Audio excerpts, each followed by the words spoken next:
शुरुआत साल 1964 में होती है, जहां एक बच्चा फ्रैंक न्यूयॉर्क वर्ल्ड फेयर का इन्वेंटर्स कंपटीशन अटेंड करने आया था। वो अपने साथ एक बहुत बड़ा और भारी बैग लेकर वहां आया था। फ्रैंक आशावादी, बुद्धिमान और खुशमिजाज स्वभाव का एक प्यारा लड़का है। वो वहां जाने माने इन्वेंटर और कंपटीशन के एक जूरी मेंबर निक्स को खुद के द्वारा इन्वेंट किया हुआ जेट पैक दिखाता है। वो उन्हें बताता है कि कैसे उसने उस जेट पैक का आविष्कार किया, लेकिन निक्स को फ्रैंक का जेट पैक कुछ खास पसंद नहीं आता। तभी वहां अथीना नाम की लड़की आती है। उसे फ्रैंक और उसका इन्वेंट किया हुआ जेट पैक पसंद आता है। बहरहाल जेट पैक उड़ तो पाता था, लेकिन वो काबू से बाहर था और उसमें अभी भी बहुत सी खामियां थी। इसलिए निक्स फ्रैंक के जेट पैक को कंपटीशन से रिजेक्ट करते हुए उसे बाहर का रास्ता दिखा देता है। ऐसे ही पहले फ्रैंक के पिता ने भी उसके जेट पैक को बकवास बताते हुए उस पर समय बर्बाद न करने की हिदायत दी थी, लेकिन फिर भी फ्रैंक ने हार नहीं मानी थी। लेकिन कंपटीशन से रिजेक्ट होने के कारण फ्रैंक हताश होकर बैठ जाता है। तभी अथीना फ्रैंक के पास आकर बैठती है। वो उसके हाथ में एक पिन थमाती है और उसे चुपके से उसका और निक्स का पीछा करने के लिए कहती है। फ्रैंक उससे पूछता है कि आखिर वो है कौन। इस पर अथीना उससे कहती है कि वो भविष्य है। फ्रैंक उन दोनों का पीछा करने लगता है। निक्स और अथीना कुछ लोगों के साथ एक बोट में बैठ जाते हैं। फ्रैंक उनकी बोट के पीछे एक दूसरी बोट में चोरी छिपे बैठ जाता है। जब उसकी बोट टनल में पहुंचती है, तब एक लेजर उसके पिन को स्कैन कर उसे एक अंडरग्राउंड रास्ते पर भेज देती है। वो बोट एक लिफ्ट के सामने आकर रुकती है।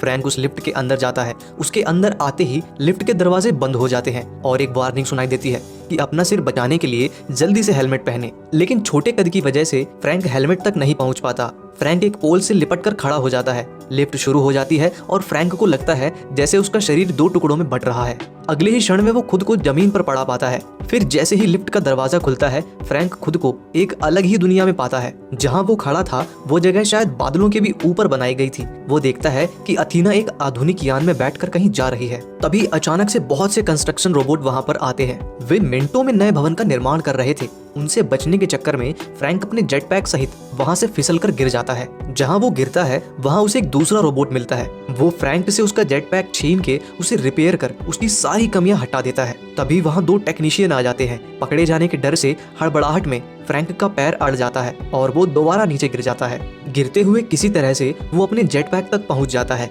तभी उसे बादलों के पार उस दुनिया की एक झलक दिखाई देती है। वो कोई भविष्य की नगरी लग रही थी। किसी तरह वो अपने जेट पैक को पहन लेता है और जमीन पर टकराने से कुछ देर पहले ही जेट पैक को चालू कर पाता है। इसके बाद वो तूफान सा उड़ता हुआ उस भविष्य की नगरी को अपनी आंखों में भरते हुए उड़ता चला जाता है। तभी उसकी नजर अथीना पर पड़ती है और फिर वो गिरते पड़ते निक्स के सामने लैंड करता है। निक्स अभी भी फ्रैंक और उसके जेट पैक से इम्प्रेस नहीं हुआ था। इसके बाद अथीना फ्रैंक का हाथ पकड़ के उसे वो भविष्य की नगरी टुमारो लैंड दिखाती है। इसके बाद कहानी 2015 में आती है और एक लड़की कैसी को दिखाया जाता है। कैसी भी एक आशावादी और बुद्धिमान लड़की है। उसने बहुत कम आयु में ही हमारी गैलेक्सी के कई स्टार्स के नाम याद कर लिए थे। कैसी के पिता नासा में इंजीनियर थे, लेकिन वो नासा के जिस डिपार्टमेंट में काम करते थे, नासा उस डिपार्टमेंट को बंद करने वाला था। उस डिपार्टमेंट की बिल्डिंग को तोड़ने का काम भी शुरू हो गया था। जिस दिन वो बिल्डिंग टूट जाती, उसी दिन से कैसी के पिता भी नौकरी से खाली हो जाते।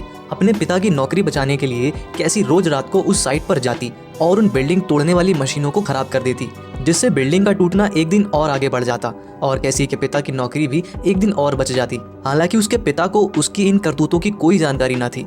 कैसी की इन हरकतों को कोई बड़ी दिलचस्पी के साथ देख रहा था। ये वही छोटी लड़की अथीना थी जिसे हमने मूवी की शुरुआत में देखा था। अथीना चोरी छुपे कैसी के हेलमेट से उसका एक बाल निकाल लेती है और उसके डीएनए को पिन से सिंक्रोनाइज कर देती है। ये बिल्कुल वैसा ही पिन था जो अथीना ने पहले फ्रैंक को दिया था। अगली रात कैसी फिर से नासा की साइट में घुसकर मशीन को खराब करने का प्रयास करती है, लेकिन इस बार नासा की सिक्योरिटी पहले से ज्यादा मुस्तैद थी। सिक्योरिटी गार्ड उसके ड्रोन को धर दबोचता है और तभी अचानक वहां पुलिस आकर कैसी को रंगे हाथों गिरफ्तार कर लेती है। किस्मत से उसकी जमानत तो हो जाती है। जब वो पुलिस कस्टडी से अपना सामान ले रही होती है, तब उसके सामान में उसे वही पिन नजर आता है। वो जैसे ही उसे छूती है, अचानक उसके आसपास की जगह एक गेहूं के खेत में बदल जाती है और उसके मुंह से चीख निकल पड़ती है। वो हिम्मत करके फिर से पिन को उठाती है और खुद को फिर से गेहूं के खेत में पड़ी पाती है। दूर उसे एक शहर दिखाई पड़ता है। वो उस शहर में जाने का प्रयास करती है। तभी उसका सर छत से टकरा जाता है और पिन नीचे गिरते ही वो वापस हकीकत में आ जाती है। वो बिना उस पिन को छुए एक कागज की मदद से उस पिन को उठाती है। तभी उसे उसके पिता लेने आते हैं। वे काफी गुस्से में थे। केसी अपने पिता को उस पिन के बारे में बताती है, लेकिन जब उसके पिता उस पिन को छूते हैं तो उन्हें कुछ भी दिखाई नहीं देता। लेकिन कैसी के छूने पर वो फिर से उस खेत में पहुंच जाती है। केसी के पिता को लगता है कि केसी नशे कर रही है और वो चिढ़कर उससे वो पिन ले लेते हैं। उस रात केसी चुपके से अपने पिता के रूम में जाकर वो पिन वापस ले लेती है। फिर वो अपनी साइकिल लेकर रोड पर पहुंचती है। वो पिन को छूकर उस शहर की दिशा और अंतर का अनुमान लगाती है और उसी दिशा में अपनी साइकिल लेकर चल पड़ती है। खाली खेत में पहुंचकर वो फिर से पिन को छूती है। पिन को छूते ही वो खुद को उस शहर के मध्य में पाती है। उस शहर की पहली झलक से कैसी की आंखें फटी की फटी रह गई। वो शहर अपने आप में विज्ञान का एक चमत्कार था और अजूबों से भरा हुआ था। कैसी घूमते घूमते टेस्ला स्टेशन पहुंच जाती है। ट्रेन में खड़ी औरत केसी को अंदर आने के लिए कहती है, लेकिन जब केसी उससे बातें करने की कोशिश करती है तो वो उसे कोई रिस्पांस नहीं देती। थोड़ी देर बाद उसकी पिन आवाज करती है। पिन के पीछे एक टाइमर होता है जो दिखाता है कि अब उसके पास सिर्फ 2 ही मिनट बचे हैं। थोड़ी देर बाद जब ट्रेन रुकती है, कैसी एक एस्ट्रोनॉट लड़की के पीछे चली जाती है जो कैसी को उसके साथ अंतरिक्ष की यात्रा पर चलने के लिए कहती है। जब कैसी उनकी तरफ बढ़ रही होती है, पिन का समय खत्म हो जाता है, जिससे वो हकीकत में आते हुए खुद को एक नाले में चलती हुई पाती है। घर पहुंचते ही कैसी इंटरनेट पर उस पिन के बारे में खोज करती है। काफी मशक्कत के बाद उसे फाइनली उस दुकान की वेबसाइट मिलती है जो इन पिन को खरीदते बेचते थे। वो उस शॉप पर जाने का ठानती है। वो अपने भाई से कहती है कि वो पिताजी से कह दे कि वो कैंपिंग पर गई हुई है। अगले दिन कैसी उस शॉप के लिए निकल जाती है। उसके जाने के कुछ समय बाद अथीना कैसी के घर आकर उसके भाई से कैसी के बारे में पूछती है। कैसी का भाई पहले तो उसे कुछ नहीं बताता, लेकिन जब अथीना उसे विश्वास दिलाती है कि वो कैसी की मदद करने आई है, वो उसे उस शॉप के बारे में बता देता है जहाँ कैसी जा रही थी। उधर कैसी उस शॉप में पहुंच जाती है। वो शॉप के मालिक को वो पिन दिखाती है। वे लोग उससे पूछते हैं कि उसे ये पिन किसने दिया। जवाब में कैसी उनसे कहती है कि पहले वे उसे इस पिन के बारे में पूरी जानकारी दें। तब शॉप का मालिक उससे कहता है कि जरा सोचो क्या होगा अगर इस दुनिया के सारे जीनियस, आर्टिस्ट, वैज्ञानिक एक साथ एक जगह आ जाएं और साथ में मिलकर इस दुनिया को बदलने की ठान लें। लेकिन उन्हें ये सब करने के लिए कोई गुप्त जगह चाहिए होगी जहाँ वे लोग पॉलिटिक्स, लालच और डिस्ट्रैक्शन से दूर रहकर काम कर सकें। ऐसी ही जगह है टुमारोलैंड, जहां दुनिया के सबसे प्रतिभावान इंसान साथ मिलकर ऐसे आविष्कार करते हैं जिन्हें हम सिर्फ सपनों में ही सोच सकते हैं। वे लोग खुद को प्लस अल्ट्रा बुलाते हैं। किसी को भी पता नहीं कि टुमारोलैंड कहां पर है और बाहरी इंसान टुमारोलैंड को सिर्फ इस पिन के द्वारा ही देख सकते हैं। वे आगे बताते हैं कि कुछ सालों पहले उन्होंने एक अफवाह सुनी थी कि टुमारोलैंड को आम लोगों के लिए खुला किया जाएगा, लेकिन फिर ऐसा नहीं हुआ। वजह किसी को नहीं पता। इसके बाद वे केसी को एक बार फिर से पूछते हैं कि उसे ये पिन किसने दिया। केसी कहती है कि उसे ये पिन किसी ने नहीं दिया। केसी उन्हें ये पिन उसे किस तरह मिला है ये बता देती है, लेकिन शॉप के मालिकों को उसकी बात पर विश्वास नहीं होता। एकदम से मालिकों के हाव भाव बदल जाते हैं और वे केसी को बंदी बनाने की कोशिश करते हैं। केसी छुपने की कोशिश करती है, लेकिन वे लोग उसे ढूंढ ही लेते हैं। वे उस पर अपनी फ्यूचरिस्टिक गन से प्लाज्मा रेज छोड़ते हैं कि तभी अथीना वहां आकर एक टाइम बॉम्ब फेंक देती है। ये अनोखा टाइम बॉम्ब वक्त को थोड़ी देर के लिए रोक देता है। अथीना केसी को वहां से भागने के लिए कहती है क्योंकि बॉम्ब का असर सिर्फ कुछ समय तक ही रहेगा। फिर अथीना, केसी और उन दोनों शॉप ओनर्स के बीच एक घमासान युद्ध होता है। अंत में अथीना शॉप के मालिकों की चीथड़े उड़ा देती है।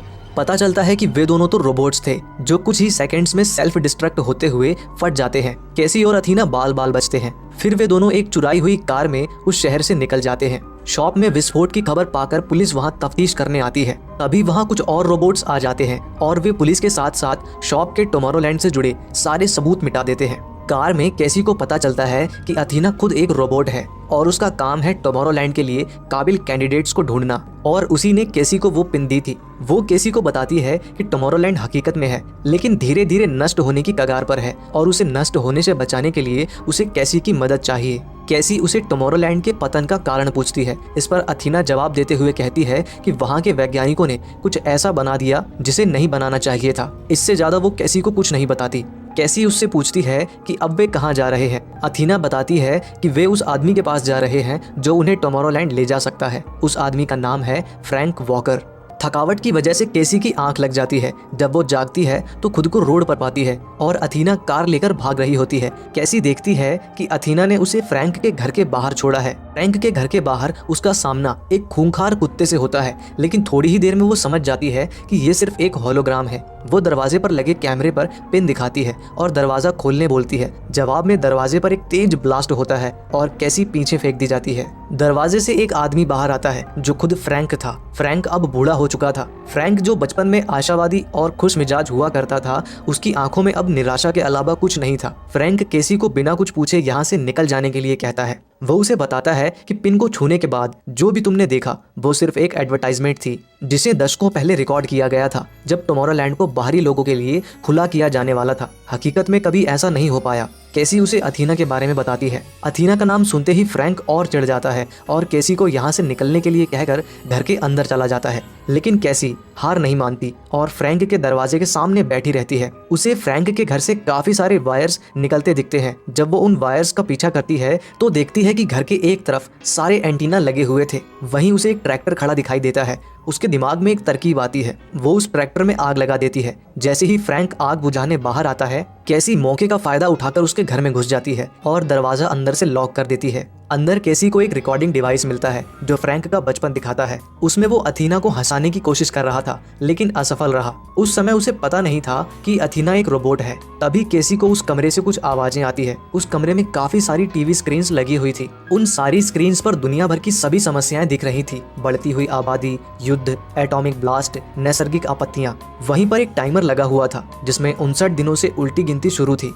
फ्रैंक एक दूसरे रास्ते से घर में वापस आ जाता है। केसी उसे उन टीवी स्क्रीन्स के बारे में पूछती है, साथ ही वो उसे टुमारोलैंड को छोड़कर यहाँ रहने का कारण पूछती है। पहले तो फ्रैंक उसे कुछ भी बताने से इनकार करता है, लेकिन उसके बार बार पूछने पर वो उसे बता देता है कि उसने टुमारोलैंड को नहीं बल्कि उसे वहाँ से निकाला गया है। उसने वहाँ एक ऐसी मशीन का निर्माण किया था जो आपके भूत एवं भविष्य का 100% सटीक अनुमान लगा सकती थी, जिसे वे लोग मॉनिटर कहते थे। और उस मॉनिटर ने बताया कि आज से 60 दिनों बाद ये दुनिया नष्ट हो जाएगी। जिसके बाद फ्रैंक और बाकी वैज्ञानिकों ने तो हार मान ली और दुनिया को बेहतर बनाने का विचार त्याग दिया। लेकिन कैसी इस बात पर अपनी असहमति दर्शाती है। उसका मानना है कि हम एक मशीन के कहने पर कैसे हार मान लें, हम खुद अपनी तकदीर लिखते हैं। उसके ऐसा कहते ही स्क्रीन पर से संभावना 100% से कुछ प्रतिशत नीचे आ जाती है और स्क्रीन से तबाही का एक चित्र हटकर उसकी जगह एक साफ आसमान का चित्र दिखने लगता है।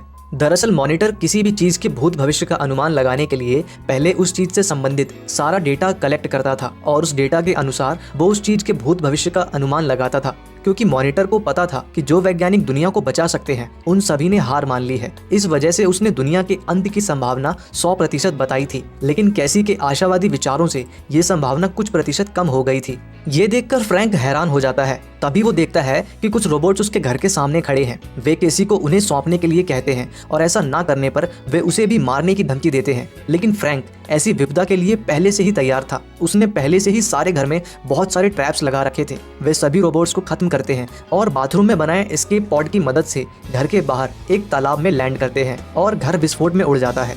अथीना वहाँ पे उन्हें लेने आती है। अथीना और फ्रैंक 30 सालों बाद एक दूसरे से मिल रहे थे। हालांकि फ्रैंक उसे देखकर बिल्कुल भी खुश नहीं था। दरअसल बचपन में फ्रैंक एथीना से मोहब्बत कर बैठा था और जब उसे एथीना के रोबोट होने की सच्चाई पता चली तो उसका दिल टूट गया। फिर वे एक ट्रेलर में पहुंचते हैं जहां फ्रैंक की टेलीपोर्टेशन मशीन रखी हुई थी। यहां से टेलीपोर्ट होकर वे एक ऐसी जगह जाने वाले थे जहां से टुमारोलैंड जाने का मार्ग खुलता था। वे टेलीपोर्टेशन मशीन में बैठ जाते हैं और टेलीपोर्टेशन मशीन उन्हें उनके डेस्टिनेशन पर पहुंचा देती है।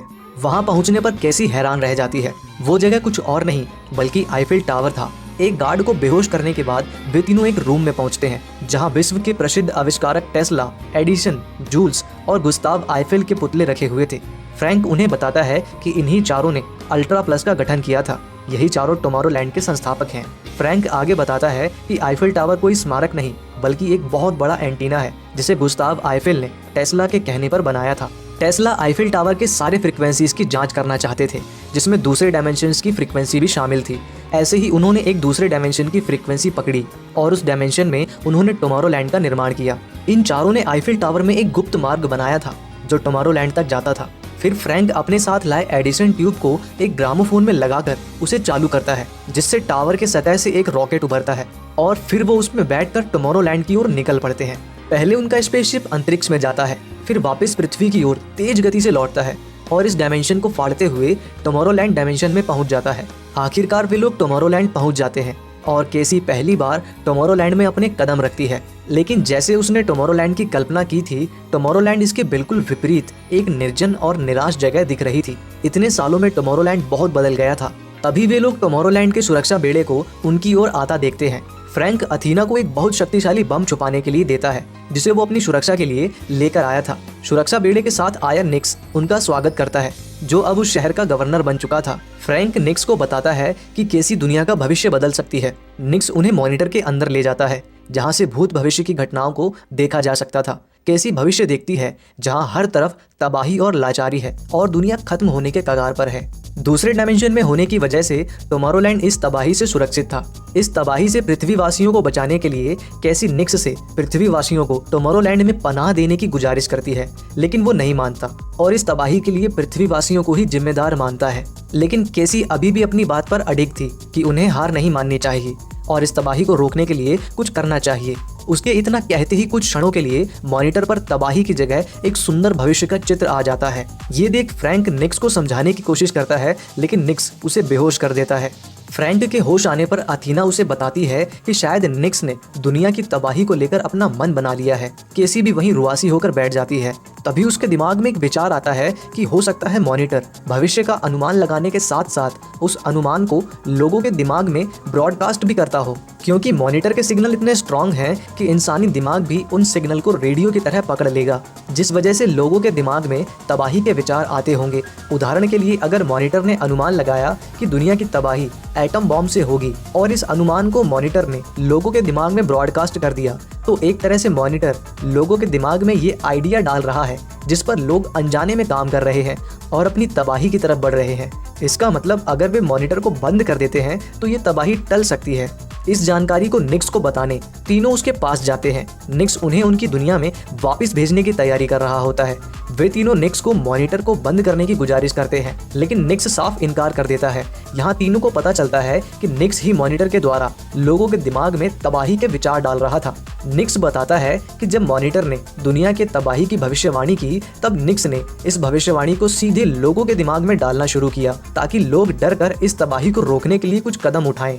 लेकिन हुआ इसके ठीक विपरीत। लोगों ने इन तबाही के विचारों को अपनाना शुरू किया, इन पर मूवीज बनाई, वीडियो गेम्स बनाए, लेकिन इस तबाही को रोकने के लिए कुछ नहीं किया। इस वजह से निक्स ने भी अपने हाथ खींच लिए और लोगों को उनके हाल पे छोड़ दिया। और इन लोगों की वजह से टुमारोलैंड भी बर्बाद ना हो जाए, इसलिए बाहरी लोगों के लिए टुमारोलैंड के दरवाजे हमेशा के लिए बंद कर दिए। निक्स तीनों को एक पोर्टल से उनकी दुनिया में वापस जाने के लिए कहता है। तभी फ्रैंक निक्स का ध्यान भटकाता है और अथीना ने जो बॉम्ब छुपा कर रखा था उससे मॉनिटर को उड़ाने के लिए कहता है, लेकिन उनकी ये कोशिश असफल हो जाती है और निक्स गुस्से में फ्रैंक पर गोली चला देता है। फ्रैंक की जान बचाने के लिए अथीना वो गोली अपने सीने पर ले लेती है। जब फ्रैंक अथीना को बचाने उसे रिपेयर सेंटर में ले जाने लगता है, तब अथीना उसे रोकती है। उस गोली ने अथीना को भारी नुकसान पहुंचाया था, जिससे अब वो रिपेयर नहीं हो पाएगी। शटडाउन होने से पहले वो फ्रैंक को उसके लिए बचाकर रखी एक रिकॉर्डिंग सुनाती है, जिसमें वो कह रही होती है कि बच्चा फ्रैंक उसे मन ही मन चाहने लगा था, लेकिन उसने उस समय फ्रैंक से ये बात छुपाई कि वो एक रोबोट है और प्यार की भावना को महसूस नहीं कर सकती है, क्योंकि वो फ्रैंक को आहत कर उसकी काबिलियत को बर्बाद नहीं करना चाहती थी। इसके बाद अथीना फ्रैंक से कहती है कि उसका सेल्फ डिस्ट्रक्ट सिस्टम थोड़ी देर में शुरू हो जाएगा और वो एक भीषण धमाके के साथ फट जाएगी। वो फ्रैंक को उसके शरीर का इस्तेमाल कर मॉनिटर को उड़ाने के लिए कहती है। फ्रैंक अथीना को अपने जेट पैक की मदद से मॉनिटर तक लेकर जाता है। अथीना को वहां छोड़ने से पहले अथीना उसे फाइनल गुड बाय कहती है। फ्रैंक उसे वहां छोड़ देता है और वो पूरे मॉनिटर को तबाह कर देती है। मॉनिटर का एक हिस्सा निक्स पर जाकर गिरता है, जिसमें वो मारा जाता है। इस घटना के बाद फ्रैंक और केसी डिसाइड करते हैं कि वे बेहतर भविष्य की दुनिया बनाएंगे। मदद के लिए केसी अपने पिता को भी टुमारोलैंड ले आती है। वहीं फ्रैंक बड़ी मात्रा में पिन का प्रोडक्शन करता है। फिर वे अथीना की तरह छोटे रोबोट्स को रिक्रूट कर उन्हें सभी पिन दे देते हैं और उन्हें पूरी दुनिया भर में भेजते हैं। फिर रोबोट्स वो पिन उन लोगों को देते हैं जो वाकई में उस पिन के सच्चे हकदार हैं, जिनके जीवन में आशा है, या दूसरे शब्दों में कहें तो जो सपने देखना जानते हैं। और इस तरह ये फिल्म यहीं पर समाप्त होती है। दोस्तों, अगर आप ये वीडियो देखते देखते इसमें खो गए थे और आपको ये वीडियो अच्छा भी लगा, तो आप हमें सपोर्ट करने के लिए हमें सब्सक्राइब कर सकते हैं।